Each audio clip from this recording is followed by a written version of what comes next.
I'm sat at a pier. It's a very windy day, so I'm in the car as per usual. The car is kind of rocking. I can hear the wind whistling through the the masts and sails and whatnot of boats that are in front of me and around me. So if you hear all those sounds, that's what those strange sounds may be. So I've talked a good bit and I've written articles about the reflection, the mirror, and that we see these people and these, say, toxic people, inverted commas, come into our life, or there's a challenging person at work or whatever, and like, what do we do with them? But when I would talk about this stuff to someone, sometimes, or not necessarily just this stuff, but some subject, I get into this, to a subject with a friend or with someone, and then the next day I'll get it full force. I'll get tested, and it'll be a case of, can you walk the walk here, or are you just going to talk the talk? So a couple of days ago, a friend of mine, hello Andre, messaged me about, I can't even remember what it was, about difficult people or assholes in his life or whatever, and I suggest, look at the reflection, look at that vibration within you. And what can often be the case that and I've done it myself, is that if I suggest to someone, we gotta love that vibration within us, that anger or that addiction or rage or reaction or whatever it is. And often the response can be the sarcastic, love the asshole or love the addiction or whatever, because it's just frustrating. We don't know how to do that. But it's also that we think, the conscious mind thinks, well, if I love the addiction, the addictive piece of me, am I just not gonna nurture that, and it's gonna grow, and is it justifying that addiction? And I'll explain why it's not, and I'll explain how I actually use it from an intense example I had yesterday. So it's, first of all, it's not, because if you imagine the child, and I was that child in school. I hated school. School was a prison sentence for me. I couldn't wait to get out of it. If you imagine the child in school who's seeking attention or who's being disruptive or whatever, we're not going to condone the child's behavior or encourage the child's behavior. We're just going to give the child attention and love, and not get thrown around by the child or used by the child, but to make contact with the child, heart to heart and eye contact with the child, and listen and spend time. A lot of these children just don't have time, don't receive time from their parents. They're sat in front of televisions and smartphones and watching videos and computer games, so they're not given. Now, I know this is a black and white example. That can be all it is. Like, listen to me. When that pain or that addiction or that rage or whatever you want to call it, whatever's going on within you comes up, to address it and to be present, truly present and focused with it, is to give it attention and say, listen, I'm grateful you've shown up. I love you. I thank you for your presence. That's not saying your behavior is justified and you can go being addictive or, stealing cars or doing whatever is socially unacceptable. It's listening to the pain. It's being present and observing and witnessing that pain, being present with that energy. And that, like with the child in school settles down and the energy settles down. And as long as we run from it and ignore it, it gets stronger, it kicks up, and we usually then end up usually avoiding it, overworking, driving too fast, lots of different habits we have. Turn on the TV, turn on the radio, eat too much, all these distractions to get away from that discomfort. And it settles down, but it's not healed, it's not released, it hasn't been listened to, so it comes back again.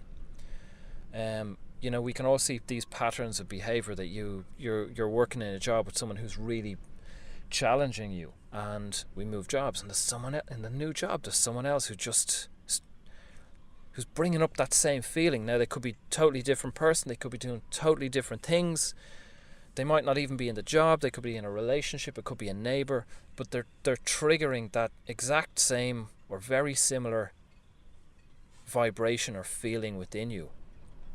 And that's basically the higher self has engaged and contracted and drawn in more of that experience again and again and again, until we get it and until we make peace with it.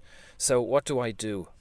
As you know, or some of you or all of you or whatever know at this stage, I live in my car. It's not pleasant. It's all I have pretty much at the moment. So I'm dependent on my car. It needs to run, it needs to be reliable. I'm uneasy, obviously, if it's not reliable, or, because if the car gets stuck, well, then I'm in a truly difficult situation. I realised yesterday there was no cap on the water tank in the front of the car, in the engine, and I had to meet a friend in the city for lunch, so I drove in. I topped up the water, so there had been a smell, like not a nice smell, from the engine of like burning plastic or something burning. I kind of thought, okay. So I topped it up on water, I drove into town, I had lunch with him. I'm driving out of town, and it's a Friday, and it's 2:30, and the traffic, people are getting out of the city, and it's a very sunny day, very unusual. So I'm boiling in the car, and I can smell that smell, and I'm becoming increasingly anxious, very anxious, because I'm thinking rush hour. Well, it's not rush hour traffic, but it's like rush hour traffic. It's everyone on a Friday trying to get out of Dublin City, and I'm trying to get to a car breaker's yard, the south side of Dublin, to buy one of these caps instantly, cheap, put it on the car, keep going. I know nothing about engines. It could have been totally harmless. Maybe I've imagined everything and it doesn't really matter, and a mechanic might say, what are you worrying about? Or someone else might say, oh my god, you almost destroyed your engine. I have no idea. So this fear and very, very strong anxiety, fear comes up in me. I'm trying to get through the traffic, and I'm thinking, gee, like all the fear, all the stuff is going through my head. Where am I going to sleep? Where am I going to live? What if the car breaks down the side of the road? What's the number for the breakdown? Is breakdown included in my insurance? All my gears in the car. All this stuff is going through my head. And the journey was about, 8 miles maybe. So first 4 miles are like that. Barely moving. Not really sure what to do. Just trying to get to the breaker's yard. And then I realise this is an opportunity to make peace with that fear, that really exhausting, that anxiety that after it you just want to fall asleep, that you're just burned out. That's what it was. So I can't do much because I'm stuck in traffic. So I put a hand on my heart, and I try to look inwardly in between driving bits to look at that vibration. I can feel it, in my stomach and in my chest, and it's so strong that it's hard to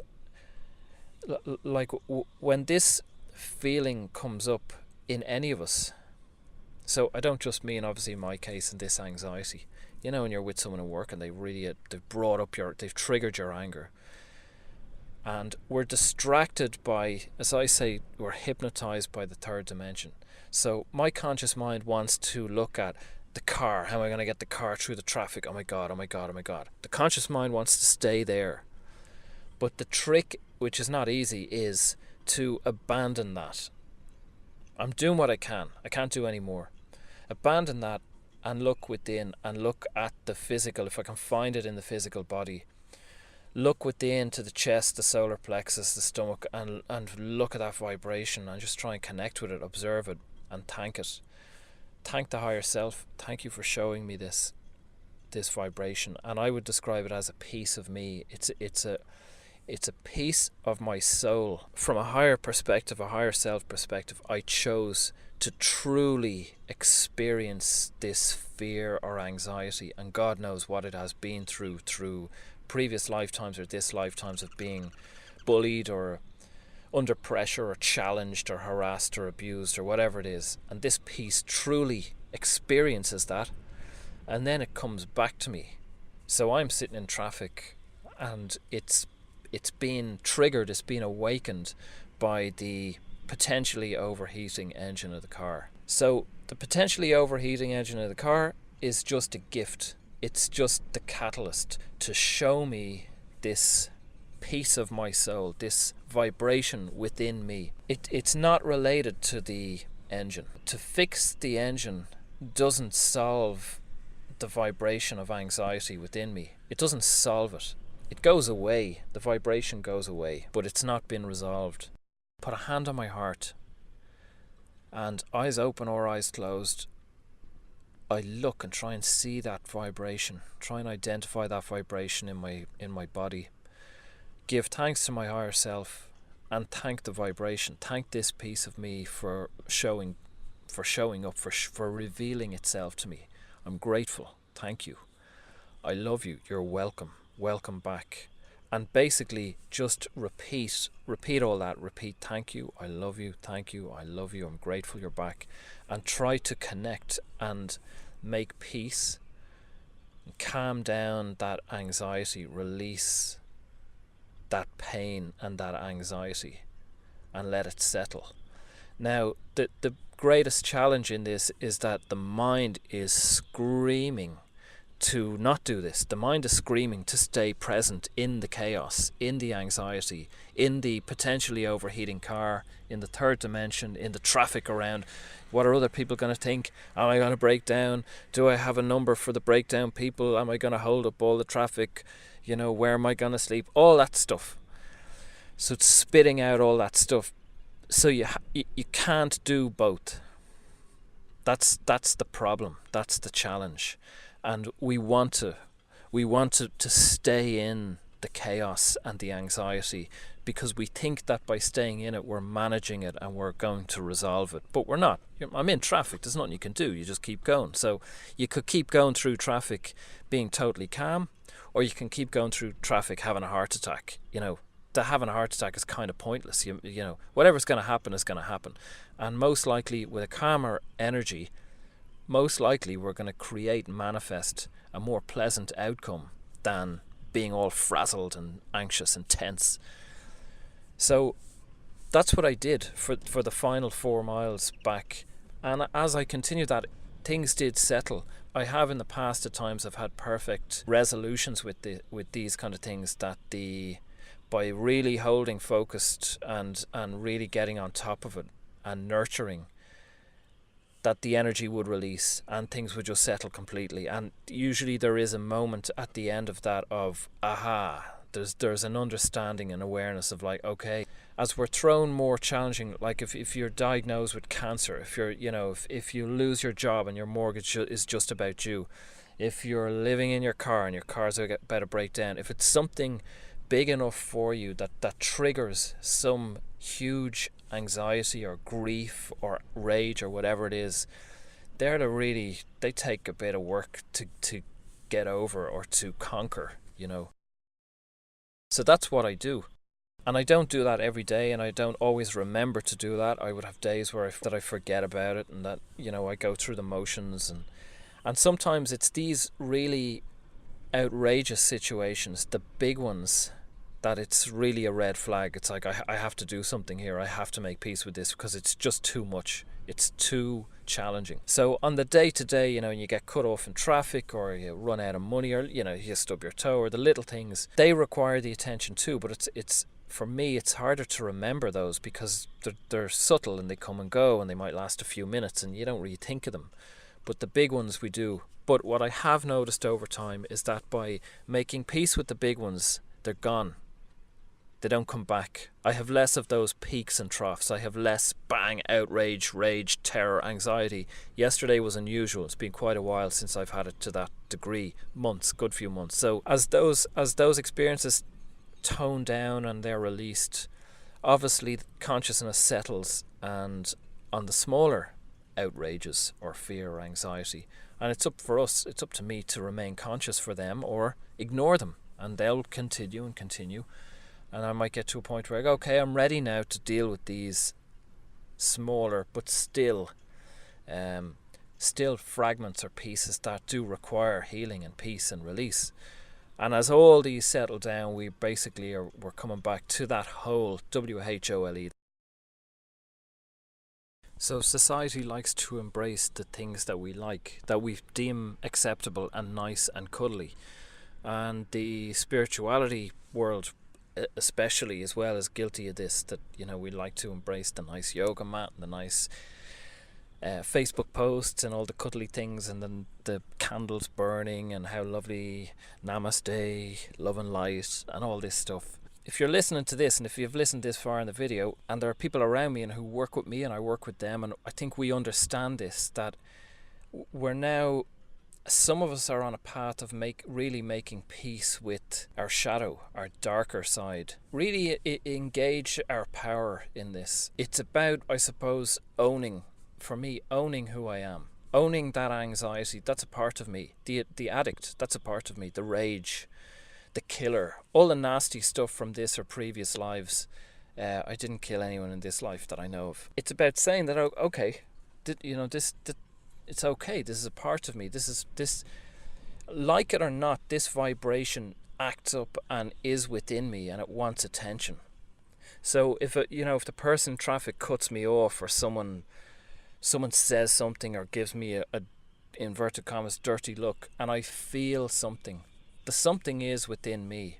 It's not within them. I can't change their behavior or go around asking people to drive, please be nicer and please don't cut me off or cut other people off. So it's forget all that. Forget what other people are doing in the world. It's about, if it comes up in you, well, then you need to address it. You need to take responsibility for that. You need to grow up. We need to be responsible and say, okay, this is within me. What can I do to make peace with this? And in making peace with this, I become a higher person. I vibrate higher. I become clearer. I become more peaceful. And by doing this consistently, I settle down. All that stuff settles down. And I'm more grounded, I'm more present. Now we're being brainwashed in the other direction of, the Facebook lovely photographs and posts, and PR'd politicians, and we PR ourselves. We put our best front forward of what we think is the most attractive and funny and nice. And they'll like this. There is still the little voice in the ego that wants to be perceived as being successful or good looking or wealthy or happy or whatever it is, or spiritual. Oh, he's so spiritual, So, do you want to sit beside me in the car yesterday? We'll go back in time and you can all sit in the car with me and see how spiritual I was. So, it's about owning that and saying, well, that's okay. It's okay to have all those feelings. It's okay to have that rage or that anxiety. What's not okay, or what's not helpful, the okay is irrelevant. What's not helpful or beneficial to us is if we justify it and act it out. So by justifying the rage or the addiction, you're going down a tricky road there and you're going to pay a price for it. You're going to have to learn a harsh experience at some point where you'd realize and think, okay, this addiction or this rage is not really helping me. I'm not at peace, or it's causing problems in my relationships. I'm not suggesting that we express these things. I'm just saying it's okay to feel it and identify it within yourself, and then make peace with it and love it and look at it and see why it's there. See if that comes up. It's less seeing why it's there. It's less analysis. It's just quite simply love. I'll wrap up on this. I try to see that as the 7-year-old Gavin who has come back, who's run in and who's crying or who's angry, who's in a rage or tantrum or whatever it is. And I'm not going to shout at him and say, get out, or what do you, cheer up, or I don't have time for you. Like, if we look at our emotions like that, when you feel addiction or rage, or I keep using those two, but all the other, whatever those things are that come up within you, would you look at the 7-year-old you and say, go away, I don't have time for you? If you do, we're on different paths. So what I would encourage you to begin to do is to look at that 7-year-old and say, it's all right. It's okay. Whatever it is you did or whatever it is happened, you're 7 years of age. It's okay, it will pass. And to nurture and to be gentle and to be loving and to make peace and to calm down that energy and say, it's okay. This will pass. I'm present. I'm here with you. Whatever chaos is happening with the car or anything else, I'll put that to the side. I don't have time for that now. I have all the time in the world for you and to observe and to make peace. That's how we settle down, and that's how we transmute or release, or that's how I transmute or release these vibrations. And you can see in that experience, you can test it. That's what I love about it. We can test this and see immediately, does this work? It's not a case of in 6 years' time you'll see, that actually does work. It's in those minutes. You'll get feedback and you'll realize what's happening. Now, it takes a bit of practice to lock on to that emotion or feeling. And the stronger it is, the harder it is to lock onto it, because we're really being pulled into the third dimension. We're really being pulled into the out there, the other driver, the car that might break down. So it can be quite difficult really to actually just cut loose of that and go, okay, I don't care, I don't have time for that now, and look within. And when we make peace, you will in minutes begin to see. Now, you might not go from the race car in the red to completely calm in 5 minutes, but you might go to calmer. And if you keep at it, you might go calmer, calmer, calmer. Oh, this is working. And you'll see. So it's worth testing. I would definitely, this is what I do. And I would recommend it to everyone to try it. When you feel that stuff come up, and you try it, and leave a comment, ask me questions, and we'll get back to you. I will respond. I hope this was of use. Please subscribe to the newsletter. There's a link below, and enjoy your day. Bye.